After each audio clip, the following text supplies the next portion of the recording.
All right, let's talk about movable chord forms, and specifically today, for those of you who may not know how chords work up and down the fretboard, and how they move chromatically, and chord systems, meaning groupings of chords.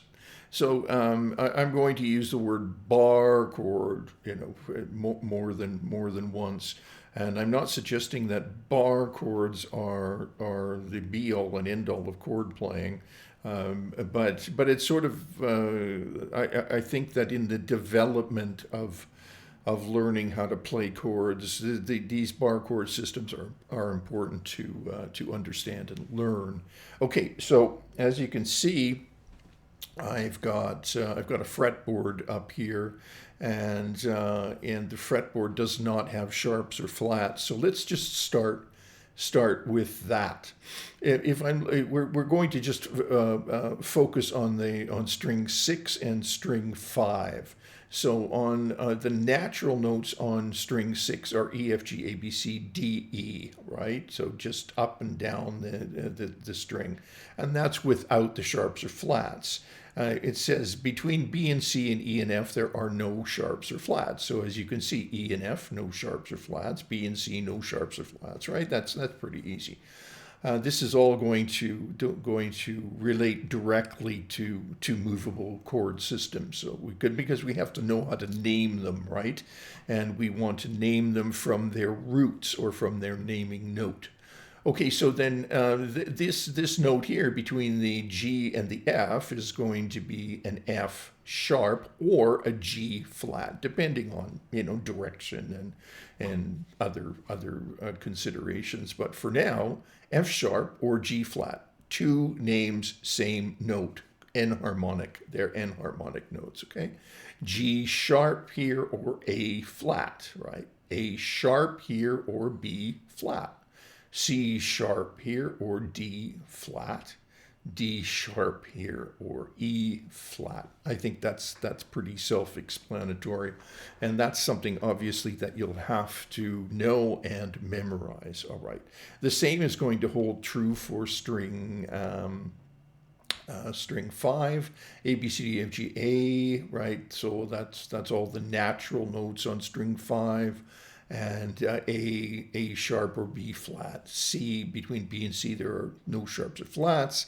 C sharp or D flat, between C sharp and D there's a sharp or a flat, and so on. Between E and F, no sharps or flats. So you get the idea, right? That's something you can memorize all on your own pretty quickly. Now, we're going to look at 3 different chords, and these are root on 6-string chords.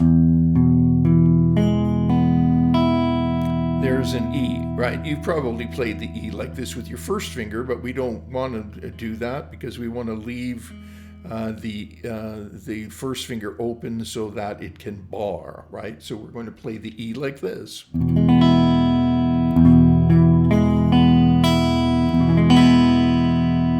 Okay, and then we're going to lift the baby finger, and that gives us an E7.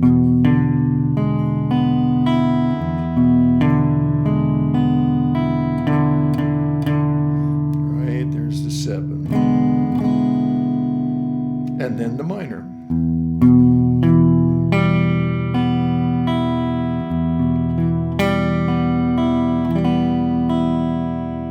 So now we have a grouping of 3 different chord sounds. They are major, 7, and minor.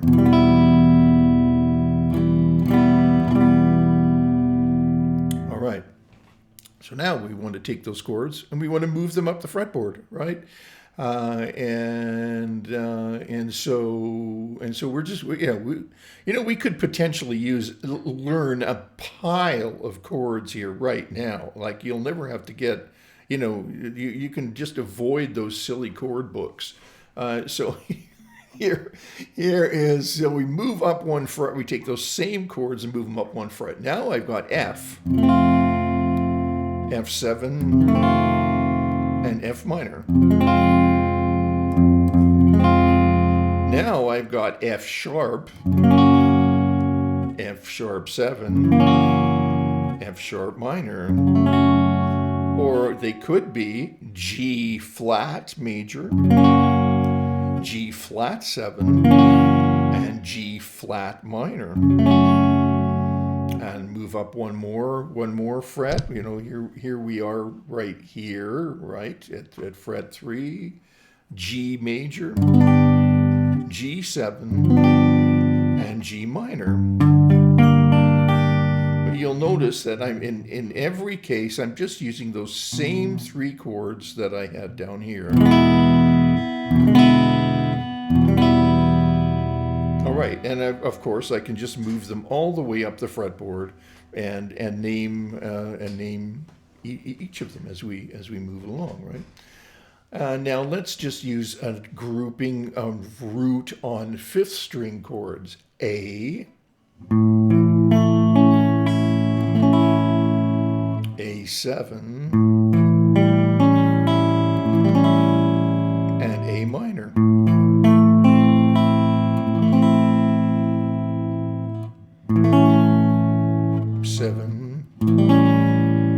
Minor. Okay, and now we do the same thing here. We move up 1 fret. Now this is a bit of a trick, all right? So I'm suggesting that you're going to play this with your 3rd finger. B flat, right? B flat 7,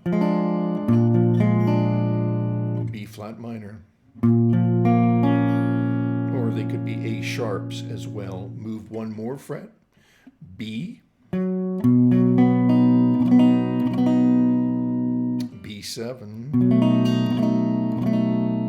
B minor,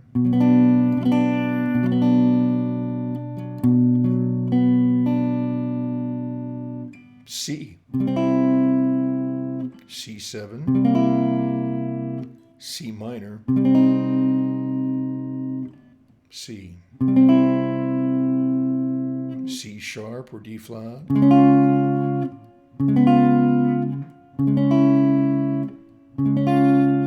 and so on, all the way up the fretboard.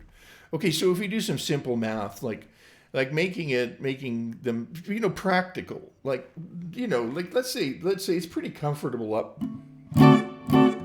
right, up to about fret 10. So three chords on each in each fret, right? 3 times 10. That's 30 chords, right? Up and down on just the one string, practically speaking, up to fret 10, plus 30 chords on the other one, so that's 60 chords, right? That's 60 completely different chords, right? That you should be able to name. Man, you should definitely know how that works and how these systems work. This is only one simple system, but when you start to reduce things to systems, they become so much easier. I mean, the alphabet's a system, and you get the idea, right? I don't need to belabor that point. Okay, cool. So what I would suggest you do is, for instance, take an E minor to an A minor.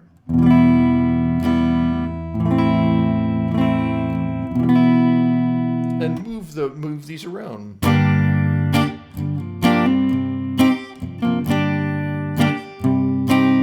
Right? Or the 7.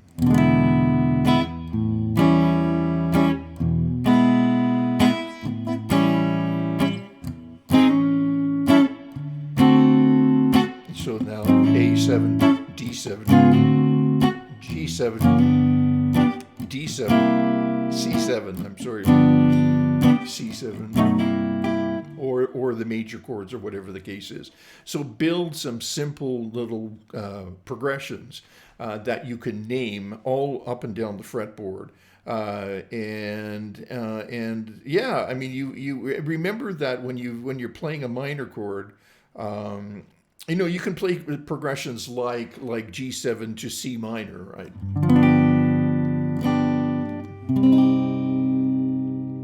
or you can play progressions like D minor, G7, to C, right? These chords are fairly triadic sounding, simple sounding. They don't have a lot of color, but they're definitely foundational, and that's sort of what I'm into right now. Is taking the responsibility to sort of build some foundation, so that so you may already know all this stuff. I don't know, I don't know.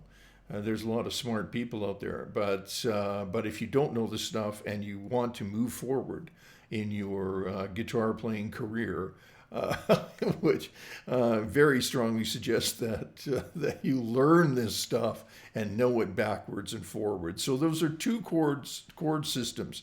Root 6, major 7 and minor, root 5, major 7 and minor as well. And then what you should do is combine those chords into some logical chord progressions, right?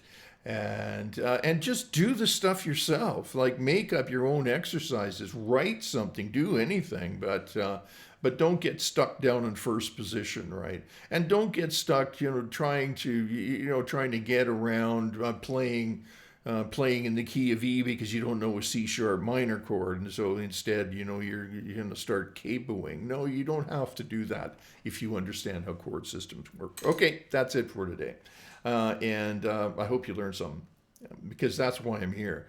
Oh yeah, all that stuff, the subscribe stuff and the like, because I guess that's important, and also comment really, really helps me, right? Yeah, it lets me know that, is this sort of the region that I should be working on? Should I be building foundation for players at this point in their development, or should I be doing standards, or should I be doing, I don't know what else, so you tell me, and that would be a huge help. Okay, thanks again, and we're going to see you real soon, I hope.